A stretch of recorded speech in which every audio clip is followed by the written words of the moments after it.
My name is Sarah. I am 38 years old.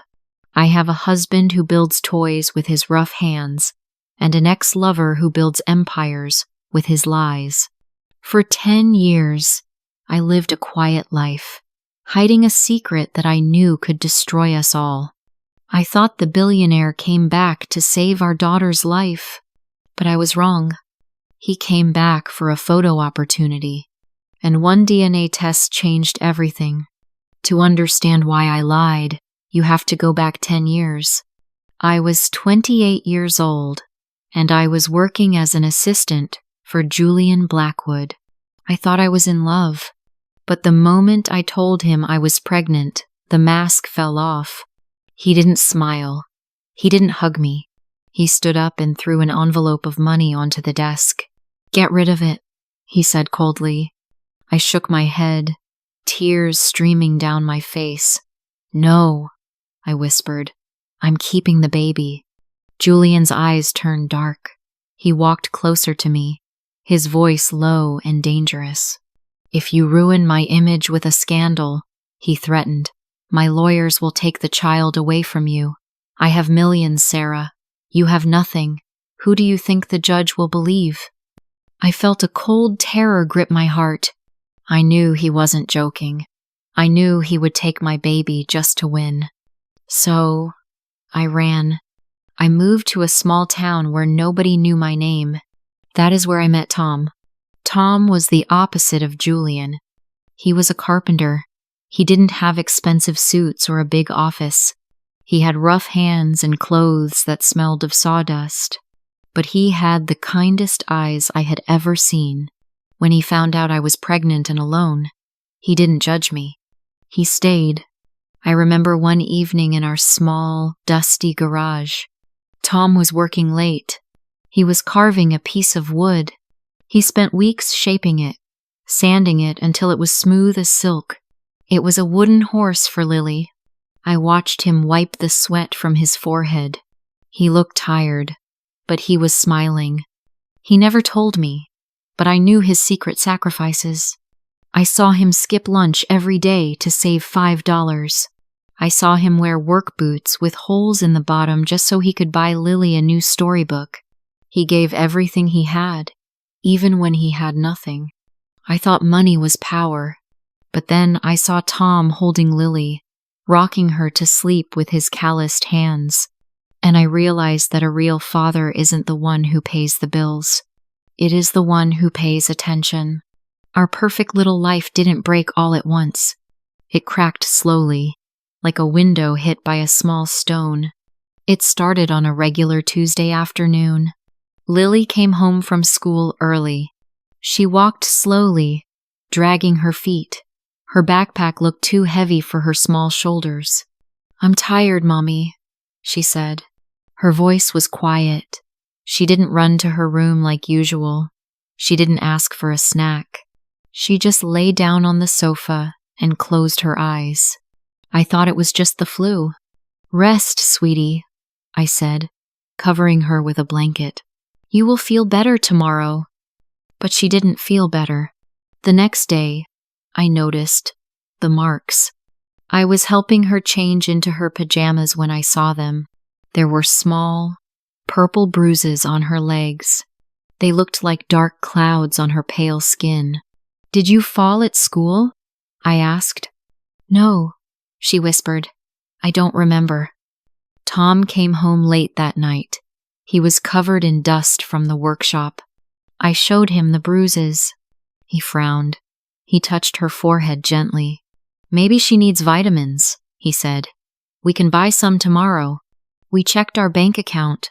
We didn't have much extra money that month, but we had enough for medicine. I told myself we were in control.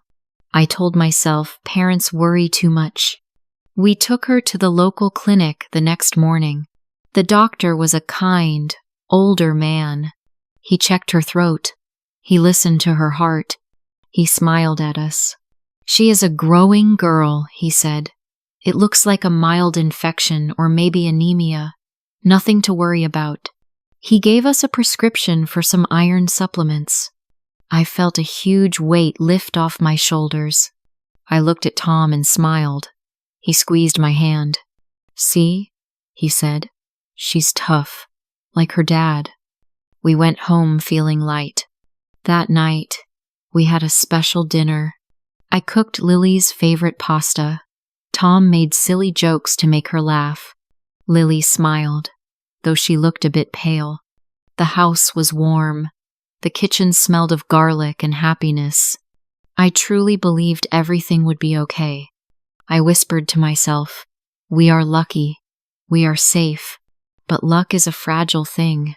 3 days later, the storm hit us. It was a Saturday morning. Lily was sitting at the kitchen table, coloring in her book. Suddenly, she dropped her crayon. "Mommy," she said. Her voice sounded strange, wet. I turned around from the sink. Blood was pouring from her nose. It wasn't just a few drops.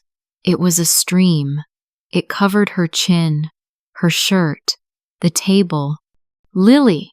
I screamed. I grabbed a towel and pressed it to her nose. "Head back, sweetie, head back!" I cried. But the blood didn't stop. The white towel turned red in seconds. Then, her eyes rolled back. She collapsed into my arms. She was so heavy and so still. "Tom!" I screamed. "Tom!" Tom rushed in from the garage. He saw the blood. He saw his little girl limp in my arms. His face went white. He didn't ask questions. He scooped her up and ran to the car. I followed, my hands shaking so hard I couldn't open the door at first. The drive to the hospital was a blur of red lights and fear. I felt like my heart had stopped beating. We waited in the emergency room for 4 hours. Every minute felt like a year. Finally, a specialist came out. He wasn't smiling like the first doctor. He asked us to sit down. "We ran some blood tests," he said. His voice was low. He used words I didn't want to understand. White blood cell count, platelets, bone marrow. Then he dropped the word that destroyed our world. "Leukemia. It was an aggressive type. She needs treatment immediately," he said. "Chemotherapy starts tonight." He talked about the costs. He talked about the hospital stay. I couldn't hear him anymore. There was a ringing in my ears. I looked at Tom. He was staring at the wall. He looked like someone had punched him in the stomach. Later that night, we sat in the hallway. Tom took out his wallet. It was thin and worn out. He looked at the papers the hospital gave us. The numbers were huge. "I don't have it, Sarah," he whispered. "I don't have enough." He stood up and paced back and forth. He ran his hands through his hair. Then he stopped and looked at me. His eyes were desperate. "I will sell the truck," he said. "Tom, no," I said. "You need the truck for work." "I will sell my tools," he continued. "The saws, the drills, everything. I can get good money for the vintage planer." He was talking fast, trying to fix the unfixable. "But that is your life, Tom," I said, grabbing his arm. "That is your grandfather's tool set. You love them." "I love her more," he shouted. His voice cracked. He leaned against the wall and slid down to the floor. He buried his face in his hands. I saw his shoulders shaking. He was crying. My strong, steady Tom was breaking. I felt a wave of guilt wash over me, cold and sharp. I knew that selling the tools wouldn't be enough. I knew that money wasn't the only thing we needed. But we couldn't fall apart yet. Not in front of Lily. Later that night, the hospital room was quiet. The machines beeped softly. Beep, beep, beep. Lily was asleep in the big white bed. She looked so small. Tom pulled a chair next to her. He didn't talk about the tools anymore. He didn't talk about the money. He took an apple from his bag and a small pocket knife. Slowly, carefully, He started to peel the apple for her, just in case she woke up hungry. He peeled it in one long, perfect strip. He focused on the apple like it was the most important job in the world. His hands were steady again. He placed the apple slices in a bowl next to her bed. Then he took her small hand in his rough, calloused hand. He just held it. He sat there for hours, watching her chest rise and fall. I watched him from the corner of the room. The room was peaceful. For a moment, the fear paused. We were just a family in a quiet room. We just watched her sleep. But silence doesn't stop a storm. I looked at Lily's pale face, and then at Tom's tired eyes. I whispered to myself, "Please, let the chemotherapy work." I thought the money was the hardest part. I thought the diagnosis was the worst news. But I was wrong. I didn't know that the hardest choice was still waiting for me. I didn't know that the medicine wouldn't be enough. And I didn't know that to save her, I would have to break Tom's heart completely. Then one Tuesday, the doctor called us into his office. He didn't ask us to sit down. He stood by the window, looking grim. His face was pale. I felt a cold knot form in my stomach. "The chemotherapy is not working fast enough," the doctor said. "Lily needs a bone marrow transplant. It is her best chance." Tom stood up immediately. "Take mine," he said. "I'm her dad. Take whatever you need. My blood, my marrow, anything." The doctor sighed and looked at his clipboard. "We ran a preliminary screening on your blood type, Mr. Miller," he said gently. "The genetic markers. They are very different from Lily's." "What does that mean?" Tom asked. "It means the chance of you being a match is extremely low," the doctor explained carefully. "Usually, a parent is at least a 50% match. Your markers do not match hers at all." The room went silent. The doctor adjusted his glasses. "Medically speaking, this is unusual for a biological father. To be sure we don't waste time finding a donor, I strongly recommend a DNA test. We need to know who the genetic parents are to find the right match." Tom looked at the doctor, then at me. His eyes were full of confusion. "Do the test," Tom said confidently. "Prove that I'm her father." I felt like I couldn't breathe. I wanted to stop him, but I knew it was too late. We waited for 24 hours. It felt like 24 years. The next morning, the doctor put a piece of paper on the desk. He didn't smile. "I'm sorry," the doctor said. "Tom, the results confirm it. You are not the biological father." The silence in the room was deafening. It was louder than any scream. Tom didn't yell. He didn't throw the chair. He just sat there, staring at the floor. I saw the color drain from his face. He looked like a statue that was crumbling from the inside. "Sarah?" he whispered. His voice cracked. I couldn't look him in the eye. My hands were shaking uncontrollably. "Who?" he asked. "Who is he?" I closed my eyes and took a deep, shaky breath. "It's Julian Blackwood," I whispered. "The billionaire." Tom looked up. His eyes were red. The trust in them was gone. "You lied to me?" he said softly. "For 10 years? Every birthday? Every Christmas?" He stopped. He couldn't finish the sentence. For a long moment, the only sound in the room was the ticking of the clock on the wall. Tom looked at his hands, the hands that built Lily's crib, the hands that peeled her apples. He took a deep breath, fighting back tears. He stood up slowly. He didn't look at me. He looked at the door. "Call him," Tom said coldly. "Save my daughter." I felt my heart break into a million pieces. I knew I had saved her chance at life, but I had lost him. Now, I had to face the monster I ran away from 10 years ago. I didn't want to make the call. But when you watch your child fading away, Pride doesn't matter anymore. I managed to get a meeting with Julian only because I mentioned the DNA test. I walked into his massive glass office in the city center. Julian looked stressed. He wasn't the calm, confident man I remembered. His assistant was reading headlines from a tablet. Julian Blackwood, the coldest CEO in tech. Employees protest unfair wages. His reputation was in the trash. When I told him about Lily, he didn't show any emotion. He checked his watch. "I don't have time for this, Sarah," he said coldly. "I can't donate marrow. I have a company to save." "She will die without a donor," I begged.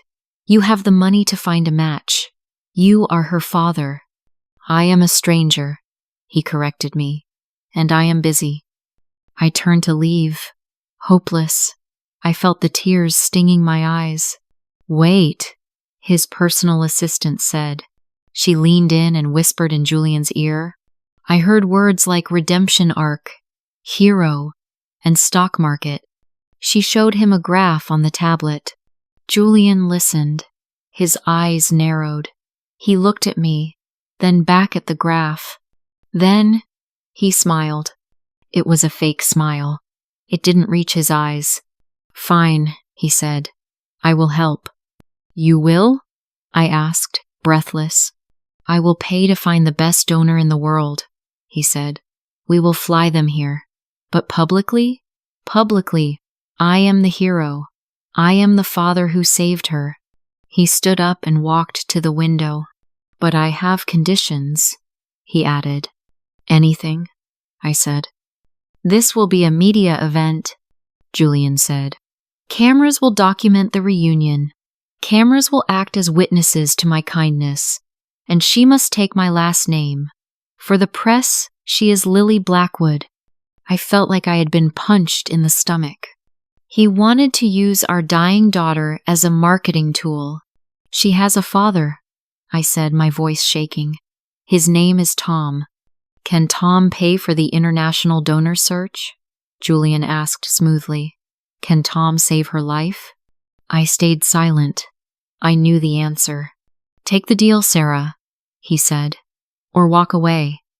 I signed the papers. I felt like I was selling my soul to the devil to save an angel. The next few weeks were a nightmare disguised as a dream. Julian kept his word. He found a donor from Europe, but he also turned the hospital into a movie set. He made a large donation to the hospital wing so they would allow him to film. They moved Lily to a VIP suite. It looked more like a hotel than a hospital. On the day of the transplant recovery, Julian arrived with a camera crew. "Action!" the director yelled. Julian sat by Lily's bed. He held her small, pale hand. He looked sad. He looked concerned. He looked perfect. "You are so brave, my little girl," he said for the camera. Lily looked confused. She was weak from the medicine. "Where is Daddy Tom?" she whispered. "Cut!" Julian yelled. He immediately let go of her hand. He took a wet wipe from his pocket and cleaned his fingers, as if Lily was dirty. "Can we keep the carpenter out of the conversation?" He snapped at me. "It ruins the narrative." I stood in the corner, biting my lip to keep from screaming. Outside the VIP room, it was worse. Tom was standing in the corridor. He tried to open the door, but a large security guard blocked his path. "Family only," the guard said. "I am her family," Tom shouted. "Not on the list," the guard replied. Tom stood by the window. He was wearing his old work clothes. He watched a stranger pretend to love his daughter. I saw him press his hand against the glass. He looked so small. He looked so defeated. Tom took a deep breath and leaned his forehead against the cold window, closing his eyes in silent pain. Lily recovered. The donor marrow worked. But Julian wasn't done. He needed a grand finale. To celebrate and to maximize the publicity, Julian organized a massive press conference. It wasn't in the lobby. It was in the hospital's beautiful courtyard garden. There was a stage, a podium, and hundreds of reporters. Julian wanted to introduce Lily Blackwood to the world. They dressed Lily in a fancy, expensive dress. It was stiff and scratchy. I stood to the side. Tom stood at the very back of the crowd, hidden in the shadows. Julian took the microphone. The cameras flashed like lightning. "Today I present to you my greatest achievement," Julian announced. "My daughter, Lily Blackwood." The crowd cheered. "And to welcome her into the family," Julian smiled, "I have a special gift." From the side of the garden, a handler walked out with a real, live pony. It was white with a golden bridle. The reporters gasped. "Flash! Flash! Flash! A pony for a princess," Julian declared. "Come here, Lily. Give Daddy a hug for the cameras." This was the moment. The photo that would save his company. Lily stared at the pony. It was big. It snorted loudly. She took a step back. She was scared. "It's okay," Julian whispered harshly, leaning down. "Just smile and hold the reins." "I don't want it," Lily whispered. "What?" Julian hissed. His smile faltered. "I don't want the pony," Lily said louder. She looked out into the crowd of strangers. She saw the cameras. She saw the flashing lights. She saw the cold smile of the billionaire. Then she looked past them.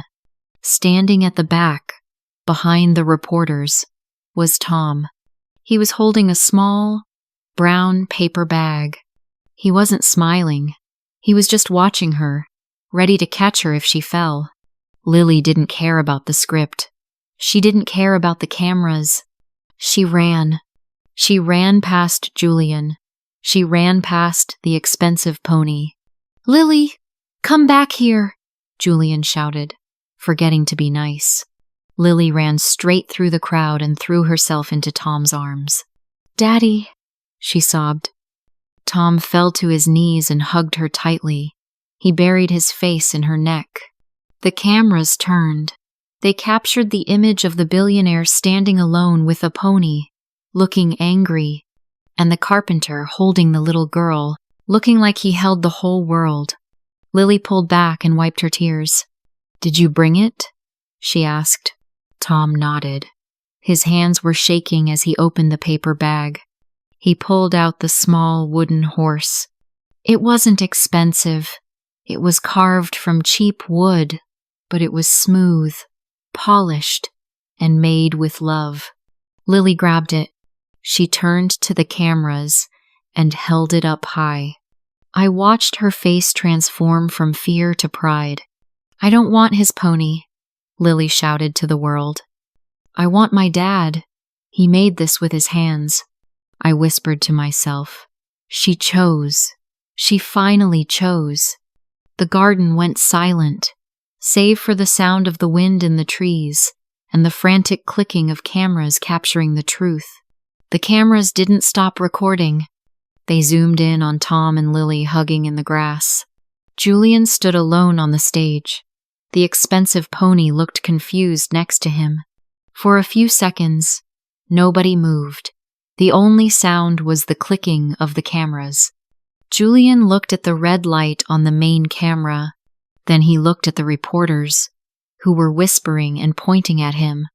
I saw the panic in his eyes. I knew that he realized the script was broken. The world wasn't seeing a hero. The world was seeing a businessman trying to buy a child's love. His face turned a deep, ugly red. The perfect mask cracked. "Cut the feed!" Julian shouted. His voice was loud and harsh. It echoed off the hospital walls. He threw his microphone onto the ground. Thud. "Turn off the cameras. We are done here." He didn't sound like a loving father anymore. He sounded like a spoiled child who lost a game. He glared at the camera crew. He pointed a shaking finger at them. "Delete that footage!" he screamed. "Delete it right now!" But the cameramen didn't stop. They kept filming his tantrum. I saw the reporters typing furiously on their phones. I knew it was too late. The live stream was already out. Millions of people saw his anger. Millions of people saw his true colors. Julian looked at Lily one last time. He didn't check if she was okay. He didn't say goodbye. He looked at her with cold eyes, like she was a broken toy that he couldn't sell. He turned his back on us. He stormed out of the garden, his assistants running after him to catch up. "Get the car, now!" he yelled as he disappeared through the hospital doors. He left as quickly as he came. He left his daughter behind without a second glance. I felt a wave of relief wash over me, cool and refreshing. I took a deep breath, filling my lungs with the air that suddenly felt lighter. The reporters realized the show was over. Slowly, they packed up their equipment. The bright lights turned off. The handler led the white pony away. The garden became quiet again. The chaos of the PR stunt faded into silence. I whispered to myself, "He is gone. He is really gone." There were no more scripts, no more lies. It was just the wind in the trees and the three of us standing on the grass. We were safe. The hospital garden was finally quiet. The noise of the cameras was gone. The fake smiles were gone. It was just the three of us standing on the green grass. The sun was starting to set, casting a soft, golden light over everything. I stood there for a moment, just watching them. Tom was holding Lily. She was resting her head on his shoulder, holding the wooden horse tight against her chest. I felt a lump form in my throat. I walked slowly toward them. My legs felt heavy. I was afraid to look Tom in the eye. I thought he would be angry. I thought he would tell me to leave. But when he looked up, his eyes were not angry. They were tired, yes, but they were kind. They were the same eyes that looked at me with love 10 years ago in that coffee shop. Tears ran down my face. I couldn't stop them. "I am so sorry, Tom," I whispered. My voice was shaking. "I lied to you. I hurt you." I took a step closer, wiping my wet cheeks. "I was so scared of losing her," I sobbed. "I was so scared that I almost lost you." Tom didn't say a word. He didn't shout. He didn't ask for explanations. He just opened his arm. He pulled me close. He held both of us, his wife and his daughter, in a tight, warm hug. I felt his heart beating against my ear. It was a steady, strong rhythm. It was the sound of safety. We stood there for a long time, just breathing together. I felt the cold fear of the last few weeks melt away. Tom pulled back slightly and looked at me. He reached out and wiped a tear from my chin with his rough thumb. Then, he looked at the small wooden horse in Lily's hand. "We are not rich, Sarah," he said softly. "We don't have ponies. We don't have mansions. We never will." He kissed my forehead. "But we are real," he said, "and that is enough." Lily looked up at him and smiled. "I love you, Daddy," she said. "I love you too, Peanut," he replied. He looked at the hospital exit. "Let's go home," he said. We walked out of the gates together. We didn't have a limousine waiting for us. We had Tom's old, rusty truck. But as I climbed inside and heard the engine start, I knew I was exactly where I belonged. We were safe. We were together. And we were going home. Months passed. The cold winter slowly turned into a warm, bright spring. Lily recovered completely. Her hair grew back, thick and curly. The pink color returned to her cheeks. She wasn't the pale ghost in the hospital bed anymore. She was a child again, running, jumping, and laughing. We never heard from Julian Blackwood again. The newspapers said he moved to another country to hide from the scandal. He took his money and his cameras with him. We didn't care. We were still poor. We still drove the old, rusty truck with the noisy engine. Tom still worked long hours in the dusty workshop, his hands covered in sawdust. We were still paying off the medical bills, dollar by dollar. But the air in our house felt different now. It felt lighter. I felt a deep sense of peace that I hadn't felt in 10 years. One sunny afternoon, I sat on the porch with a cup of tea. I watched them in the garden. Tom and Lily were sitting on the grass. They were fixing the wooden horse. The old paint had chipped off, so they were giving it a new coat of bright red. Tom held the brush, and Lily guided his hand. There was a smudge of red paint on Tom's nose. Lily was laughing so hard she was holding her stomach. Tom was laughing too, a deep, happy sound that echoed in the yard. I took a deep breath, smelling the fresh grass and the paint. I knew then that I had made the right choice. I whispered to myself, "We don't have the castle, but we have the kingdom." We had each other. And that was the only wealth that mattered. That year, I learned the most important lesson of my life.